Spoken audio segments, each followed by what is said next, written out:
se ha generado dentro de algunas de las poblaciones de riesgo cierta complacencia con una enfermedad que sin embargo no deja de ser mortal. De esto vamos a hablar hoy en Opiniones Encontradas con dos especialistas, con dos visiones autorizadas de este tema. No se vaya, regresamos en un segundo.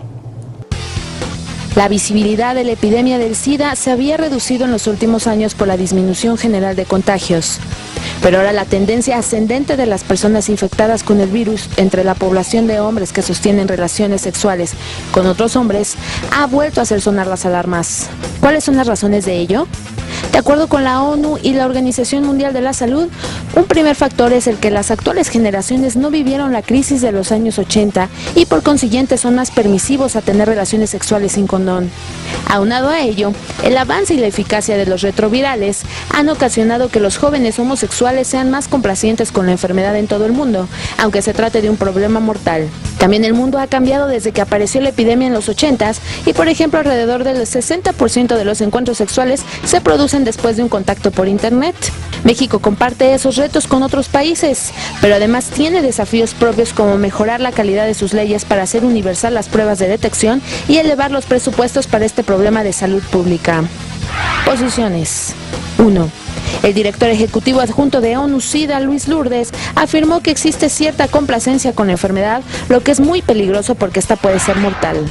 La diputada Ernestina Godoy, presidenta de la Comisión de Desarrollo Social de la Asamblea Legislativa del Distrito Federal, dijo recientemente que la falta presupuestal es la principal razón que manifestaron muchas de las dependencias locales para no cumplir con los lineamientos en los últimos 2 años en materia de SIDA. 3. Algunos datos del último informe de ONU-SIDA 2014 sobre la evolución de la enfermedad señalan que en 2013 entre 1.9 y 2.4 millones de personas, 2.1 millones de media, contrajeron el virus. 15 países concentraron el 75% de los nuevos contagios: Brasil, Camerún, China, Estados Unidos, India, Indonesia, Kenia, Mozambique, Nigeria, Rusia, Sudáfrica, Tanzania, Uganda, Zambia y Zimbabue. En 2013, unos 240,000 niños se infectaron con el virus, respecto a los 580,000 que lo contrajeron en 2001. Estamos de regreso en Opiniones Encontradas y, como le decía, vamos a hablar de un tema importante que es ¿dónde está? ¿Qué está pasando con el SIDA y cuáles son las perspectivas? Y para entrarle a este tema me da mucho gusto recibir aquí hoy con nosotros a la doctora Andrea González Rodríguez. Doctora, muchas gracias. Ella es la responsable, la coordinadora del programa VIH-SIDA en el Distrito Federal. Muchas gracias. Muchas gracias de verdad por estar con nosotros y también nos acompaña para intercambiar perspectivas desde otro ángulo, desde el ángulo de la infectología, el doctor Juan Sierra Madero.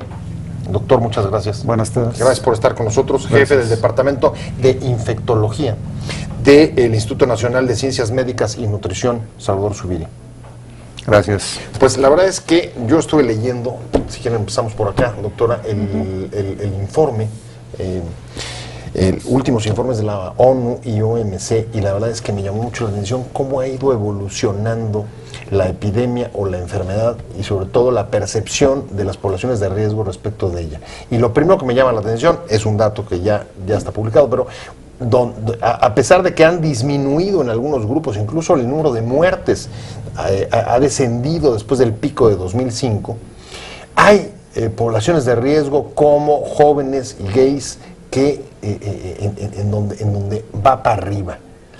Y los dos factores que se están mencionando me llaman poderosamente la atención. Uno, el tema de que como no vivieron la epidemia de los 80s, está la memoria barrida, y el otro, Internet. Pero empezamos con el primero. Bueno, efectivamente, en la última conferencia internacional de SIDA, que fue hace pocas semanas, se presentó la documentación de un incremento en las nuevas infecciones en grupos de jóvenes gays. En donde está mejor documentado es en Tailandia y en algunos otros países de Asia. En Asia tenemos una infección de VIH muy parecida a la nuestra, una epidemia concentrada en poblaciones clave, específicamente en hombres que tienen sexo con hombres, mujeres transgénero y usuarios de drogas. Así es la epidemia en México, distinta a la de África, que es generalizada. Entonces, ahí se documenta un incremento muy importante, un incremento en Tailandia del 12 al 22% de incremento en nuevas infecciones en hombres gays jóvenes. Y Yo creo que efectivamente hay un tema en donde son jóvenes que están iniciando su vida sexual cuando el VIH es una enfermedad que se puede controlar, que el tratamiento antirretroviral tiene unos avances muy importantes. Hoy una persona no tiene por qué morir de SIDA o por qué llegar a SIDA aún y cuando se infecte. Y sin embargo sigue habiendo gente que se muere por SIDA. Y sigue siendo una ahí hay una cuestión que me parece absolutamente paradójico, y voy con el doctor Sierra, que es, a ver, parecía que podemos tener problemas o preocupaciones por el éxito, en el sentido de que, como en efecto los retrovirales han funcionado, y como decía la doctora, no tienen por qué morir de SIDA la gente que tenga un tratamiento adecuado, pues resulta que entonces se puede generar una cierta complacencia con esta enfermedad. ¿Esa es la perspectiva que tienen ustedes desde la infectología? Hay una parte que es eso, es una falta de percepción de riesgo, pero eso ha sido característico siempre en personas jóvenes para todo. Okay. Es la gente son las personas más susceptibles a caer en conductas de riesgo para otro tipo de padecimientos de salud, o sea, fuman, el tabaquismo, el alcohol, etcétera. Bueno, dicen que ahora la adolescencia llega hasta los 40 años. No sé a veces la adolescencia se prolonga un poco más, seguro. Es correcto. Pero bueno, tratando de generalizar, que a veces no es tan bueno generalizar, pero en personas más jóvenes generalmente se ven estas faltas de percepción de riesgo. Pero yo creo que también hay otras cosas. Una de las cosas que sí hemos visto también es todavía hay un gran estigma para el tema de VIH. Y una persona que sí se puede percibir en riesgo y que puede estar perfectamente consciente que sus conductas lo pueden estar llevando a tener a contagiarse o tener infección de transmisión sexual de esta o de otro tipo, puede no estar haciendo lo que tiene que hacer para resolver su problema de salud como lo haría con otro padecimiento por todo este estigma que viene alrededor de la enfermedad. Y esto lo vemos mucho en personas mayores, justamente. Entonces, personas mayores de 40, 50 años, ellos o ellas están perfectamente conscientes del riesgo que pueden estar teniendo, pero no quieren hacerse una prueba, o si ya se hicieron una prueba, no quieren acudir a atenderse, porque todo lo que implica empezar a hacer eso les va a cambiar su vida radicalmente. Culturalmente, pues, socialmente. En su entorno inmediato, familiar, social, trabajo, etcétera. Y muchas veces esto hace que estas personas lleguen a atenderse cuando las cosas ya están totalmente fuera de control, ¿no? Estigmatización, falta de percepción de riesgo, pero hay otro factor que me llama poderosamente la atención, también de los últimos informes de la ONU, y yo sé que vienes de Australia, de haber participado en el último foro, y es el tema de Internet. O sea, resulta que el dato que dan es 60% de los contactos sexuales se producen después de tener contactos por Internet, y resulta que Internet, si algo, de poblaciones de riesgo me estoy refiriendo, sí, y si algo está complicado, es controlar eso. Sí, y hay un factor más, que es el nivel de exposición. O sea, por ejemplo, en México la prevalencia de VIH en la población general es 0.3%. En la población de hombres que tienen sexo con hombres es de casi el 20%. Es decir, el nivel de exposición, la probabilidad que tiene un adolescente gay de infectarse de VIH en una relación no protegida es infinitamente más grande que de una persona heterosexual. Ese nivel de exposición no lo hemos logrado reducir. Entonces, aparte de haber un tema con los comportamientos, hay un problema con que no hemos reducido esa incidencia, esa prevalencia. Y tenemos muchos recursos. Hoy sabemos que una persona que tiene VIH y que toma tratamiento y tiene apego al tratamiento, reduce el potencial de infección casi a cero, ¿no? 96% se reduce el potencial de infección. Si detectamos a tiempo y tratamos a tiempo, el margen de error casi. El problema es que las personas lleguen a tratamiento. Y hay un dato más del informe de ONU-SIDA. La mitad de los adolescentes que se diagnosticaron el año pasado se murieron. La mitad. porque justamente es la población con donde más difícil es obtener adherencia y apego al tratamiento. La estadística todavía se te dispara mucho más. La mitad de las personas que se mueren por SIDA se mueren porque no las detectamos, y la otra mitad se mueren porque las detectamos y no ingresaron a tratamiento. Y tenemos muchos recursos. El más eficiente para evitar una infección de VIH sigue siendo el uso de condón. No hay otro. No hay una mejor manera para evitar una infección, pero desde el sistema de salud y desde el Estado tenemos recursos con antirretrovirales, en donde también hay mucha producción de información en los últimos años, y en el doctor Sierra es experto. ¿Qué está faltando, doctor Sierra, en el caso de la población, específicamente de jóvenes homosexuales? Yo creo que son muchas acciones las que faltan. Nosotros hemos tratado de identificar y trabajar en algunas de ellas aquí en nuestro país, y además cada lugar tiene sus propias características.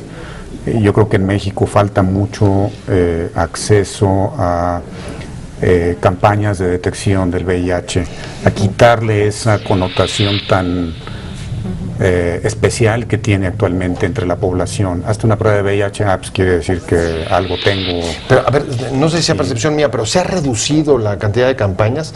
Teníamos muchas más antes, ha habido recortes presupuestales, hay menos lana para difusión. Yo creo que en cuestión de diagnóstico simplemente no existe una campaña, ni ha existido antes. Más bien hay campañas, y ha habido en el pasado también campañas muy agresivas para el uso del condón, que ayudan bastante, porque es una medida efectiva y la gente se concientiza. Yo creo que sí ha llegado a impactar bastante, pero el que las personas se concienticen que a lo largo de su vida deben de estarse haciendo pruebas de detección de VIH si es que están exponiéndose o están teniendo actividad sexual no protegida. Esa cultura falta, y en otros países falta la cultura en los mismos médicos también, en los centros de atención médica, desde centros primarios hasta terciarios. Los médicos no piden las pruebas de VIH a menos de que vean algo especial, a menos de que la persona la pida o diga, oiga, yo me expuse y quiero que me hagan la prueba, o que vean algún tipo de manifestación clínica muy sugerente, pero de otra forma no lo hacen. Y en otros países sí se está haciendo una fuerte campaña para que en estos centros de atención médica la prueba de VIH se incorpore como una prueba rutinaria, como hacer glucosa, colesterol, lo que sea, ¿no? Todavía sigue siendo para nosotros, digamos, algo excepcional, estigmatizado, de difícil acceso. Y no solo eso, sino que además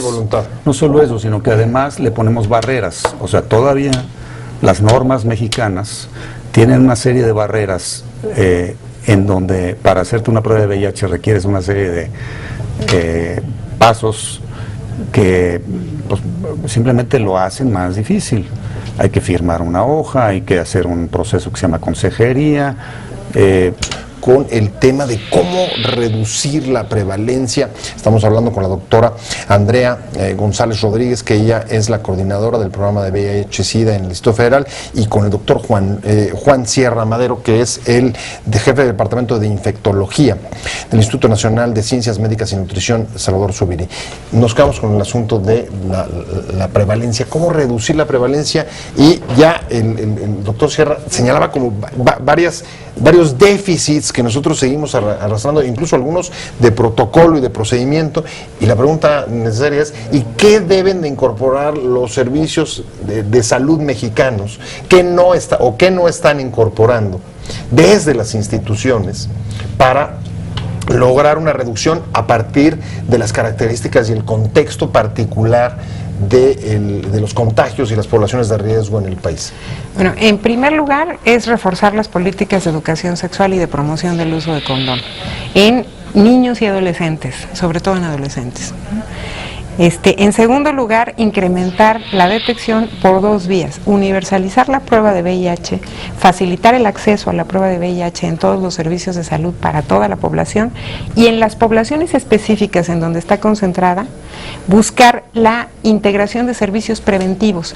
¿A qué me refiero con esto? Es muy importante que esa población no solamente la veamos como una población en la que evitamos infecciones, sino la vemos como una población que requiere, porque hay más infecciones de transmisión sexual aparte del VIH, además, que podamos atenderlos con servicios de detección, con servicios preventivos y de atención de otras infecciones de transmisión sexual, en general en las poblaciones de hombres que tienen sexo con hombres, de mujeres transgénero, de estas poblaciones en donde está concentrada.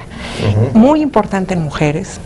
Recientemente en colaboración apareció un estudio entre Nutrición y la Condesa de la tardía detección en mujeres, por la falta de pruebas en los servicios de salud en general. Entonces, y luego incorporar ágil y fácilmente a las personas positivas a tratamiento antirretroviral para lograr el control el control virológico de la infección y por lo tanto el control de la epidemia. Hoy la epidemia de VIH es una epidemia controlable con los recursos científicos, tecnológicos y médicos que tenemos en México. A ver, para muestra un botón. Y si se pudieran hipotéticamente, al menos, incorporar todas estas políticas y todas estas innovaciones y avances en el Instituto Nacional de Ciencias Médicas y Nutrición, ¿qué impacto tendría para ustedes en términos de presupuesto y de médicos? Bueno, yo no creo que, yo creo que en el momento inmediato habría una demanda mayor para prescribir antirretrovirales, para incorporar atención a pacientes, pero no nada más en el instituto, habría esta demanda más bien sería para centros de primer contacto, que existen centros de salud, otro tipo de clínicas que existen, claro, no necesariamente tiene que ser un centro especializado como no, pero el sentido de mi pregunta es ¿qué tanto puede significar eso en términos de mayor carga presupuestal o de atención o de necesidades de recursos humanos? La pregunta es ¿a corto plazo o a largo plazo? A corto plazo sí probablemente hay un incremento del número de personas que tienen que incorporarse a atención y prescribirle antirretrovirales, pero a largo plazo va a haber una menor carga presupuestal porque se va a disminuir el número de complicaciones. Primero se va a disminuir el número de complicaciones que estamos viendo muchísimo en los hospitales de tercer nivel, en nuestro instituto, en otros institutos que están al sur de la ciudad y en los hospitales del Seguro Social, etcétera, de la Secretaría de Salud. Hay una gran cantidad de ingresos hospitalarios por complicaciones del SIDA. Esas complicaciones deberían de evitarse, se podrían evitar si tuviéramos esta política de detección e inicio de tratamiento temprano. ¿Y qué tanto se están incorporando en las instituciones de salud, tanto públicas como privadas? Yo la respondo por el lado del Distrito Federal, que hemos tenido una política exitosa, nos falta, todavía tiene rezagos, pero de 2008 para acá pasamos de tener 3,000 pacientes en atención médica, pues, con personas con VIH. Actualmente tenemos casi 10,000. El número de personas que detectamos al año, el año pasado fueron 3,171 detecciones, es decir, se incrementó la detección en más de 500% entre 2008 y ahora. Es una política exitosa, nos falta, pero bueno, hemos encontrado un modelo de acercarnos a esa población. Somos más efectivos en la población clave, en hombres que tienen sexo con hombres y en mujeres transgénero. ¿Cuál es el modelo? ¿Cómo se acercan? Me imagino que también les ayuda mucho, también digamos un poco el avance en términos de derechos de la ciudad, reconocimiento de matrimonios, personas de un mismo sexo, y obligaciones aborto de ley respecto de esas poblaciones. Así es. Hacerlo un espacio amigable también para las personas que no sientan que están llegando y que no se les llene de trámites. Yo creo que el involucro de la comunidad también ha sido muy importante. Muchas personas vienen pues porque ya se enteraron por el amigo, por el grupo donde están, etcétera, que ahí se les hace la prueba y que ahí los atienden. Entonces, eso ha sido muy importante. Yo quiero resaltar este dato de que ha aumentado al 500% la detección. Eso no quiere decir que haya aumentado el número de casos. No, el número de casos ahí estaban, simplemente los encontraron. O sea, antes no se encontraban hasta que la persona llegaba... Era cifra negra. A una cifra negra, como dirían ustedes, ¿no? Entonces, ahora el mérito es, se están encontrando en etapas mucho más tempranas, gracias a estos esfuerzos, pero es un estado en toda la República y yo creo que también lo que dice la doctora González es cierto, hace falta cosas por hacer, o sea, Aquí estamos recibiendo personas que vienen a querer hacerse la prueba en un centro especializado para atención. A ustedes muy en lo particular, ¿cómo logran, independientemente de que sean políticas públicas generales las que se requieran, ustedes en el instituto cómo logran, por ejemplo, que sea más amigable para las personas que saben que tienen que acercarse y que es un asunto estigmatizado y etcétera? Yo tengo que aclarar una cosa, el instituto no es un centro de detección, el instituto es un centro de referencia, entonces nosotros hacemos detección en las personas que ya están ahí o las personas que vienen a solicitarlo. Claro. Pero no estamos abiertos a la comunidad y al público como sí lo está la Clínica Condesa. Entonces, más que se necesitan más clínicas como la Condesa. Pues, a lo mejor no con todo lo que tiene la Condesa, pero sí que ofrezcan los servicios de detección que ofrece la Condesa para VIH y otras enfermedades de transmisión sexual, que puede ser virus del papiloma en mujeres, que puede ser cáncer cervicuterino en la mujer, que pueden ser servicios pues, que pueden integrar a servicios de otro tipo de necesidades de salud, como por ejemplo detección temprana de diabetes, detección temprana de hipercolesterolemia, consejería para sobrepeso. Si podemos integrar todo eso a nivel de comunidad, por ejemplo en cada delegación, tener ese tipo de servicios, más las partes de enfermedades de transmisión sexual, yo creo que mejoraría muchísimo la detección temprana. Hay un tema que me preocupa especialmente, que también lo veía en el informe de ONU y seguramente se refleja y nos afecta a nosotros aquí en México, y es el asunto de la industria farmacéutica. La verdad es que ahí hacen una mención en el informe sobre el descenso de los casos de contagio, por ejemplo, en poblaciones de niños, ha llevado a que muchas de las farmacéuticas o dejen de investigar para lograr medicamentos más amigables para una población como la de los infantes, o incluso a reducir, y hasta los precios me imagino que se van por los aires. ¿Cómo manejar la regulación con las farmacéuticas? ¿Qué reto? Es un reto y es una cosa que pues México no hace especialmente bien. Somos uno de los países que pagan más caros los medicamentos antirretrovirales en el mundo. ¿De veras? Las pagamos 2 veces más caro que Brasil, por ejemplo. ¿Y por qué es eso? ¿Por qué nos gusta pagar caro? ¿Cómo? Pues ese sí es un tema de negociación y de organización a nivel federal. Por ejemplo, la compra del IMSS y la compra de la Secretaría de Salud se hacen por separado, no está consolidada la compra. Entonces sí hay elementos que se podrían mejorar las negociaciones, eso es de competencia federal, el tema.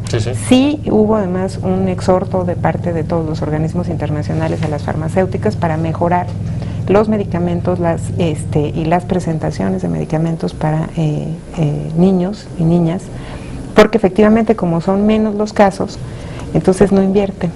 Pero yo ahí también haría un llamado a invertir en investigación pública, ¿no? O sea, creo que también... Y ahí traen buenas noticias, hay que decirlo. Sí, ahí tenemos, pero es muy importante, está muy bien que la industria privada invierta, creo que es muy sano en investigación, pero si el Estado no invierte en investigación, entonces las políticas las dirigen las empresas privadas. Bueno, cabe hasta el comercial. El Estado tiene que asumir su papel de decir hacia dónde quiere que vayan las cosas, porque si no lo hace, ese lugar lo ocupan las farmacéuticas, y ellos son los que crean las necesidades, y ellos son los que dicen hacia dónde van las cosas.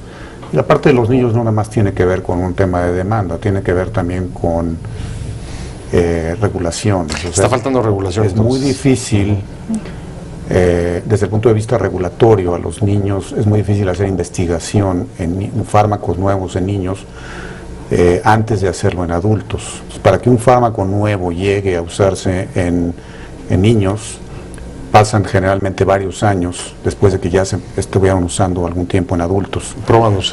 Así es. Entonces, ese tema también es importante. Y el otro comentario que yo tengo respecto a los precios, efectivamente México es de los países, por lo menos en América Latina, que más paga por antirretrovirales. Pero eso tiene que ver con el respeto a las patentes. O sea, en México, yo creo que a raíz... es un asunto más de legalidad, o sea, en Brasil se respetarían menos las patentes, sí, por eso claro, aquí... En Brasil ellos hacen sus propios fármacos, tienen su propia industria farmacéutica controlada por el Estado o asociaciones que fabrican fármacos que en otros lados están todavía protegidos por patentes. En México sí tenemos una política todavía de respetar las patentes. Pero y eso explica que estemos dentro de los países que más pagan por los medicamentos. Porque, bueno, me imagino que en Alemania, en Inglaterra, en Estados Unidos también se respetan las patentes. Sí, pero comparados con otros países de América Latina, probablemente con Europa y Estados Unidos sí estamos abajo. Y sí ha habido negociaciones importantes. La industria farmacéutica, digo, tampoco es el malo del cuento siempre, que a todos nos gusta a veces ponerlos así como el villano, pero digo, generalmente sí hacen negociaciones de precios en países individuales de acuerdo a características de cada país, y también invierten en desarrollo de nuevos fármacos y eso hace que, digo, ponen unos precios muy disparejos en diferentes países. En Alemania un medicamento puede costar $10,000 al año, cuando en México puede costar 2,000 o 3,000, ¿no? Pues se nos ha ido el tiempo rapidísimo y no me quiero despedir de ustedes antes de recordar, y me parece una buena noticia que quiero sacar a colación, el convenio que acaban de firmar ahí con la UNAM.